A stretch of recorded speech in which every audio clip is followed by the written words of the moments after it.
กันคือประเทศอิหร่านนะก็ยังเตือนนะมันยันนี่กันคือคนไทยเด็กเขามีทางอิสราเอลมันหลายแต่ว่าคนไทยเนี่ยแพนเขาตัวว่าเขาไปเป็นคนงานเวลาสมมติว่าเวลาบทสนทนาเวลาทึกอิหร่านบุกหรือว่ายุดคือเขาว่าเขาปิดเป็นสีดำนะแล้วตอนนั้นเขาออกย่อมมาเป็นคนงานไปเฮ็ดเวียกอยู่อิสราเอลซื้อๆความจริงมันท่านเขาส่งไปแบบคนงานไล่ในอิหร่านนี่ก็จะเตือนจะนั่นเตือนว่าคนไทยเข้าไปประเทศอิหร่านเขาที่หูจุดหูจำเรื่องอาวุธจะนั่นจะนี่อันนั้นแทนอยู่ประเทศไทย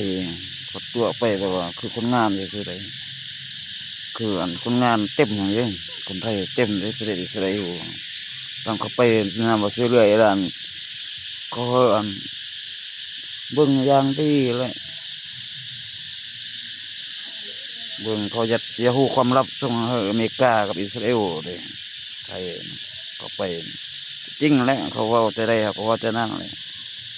พอติดตามแบบนั้น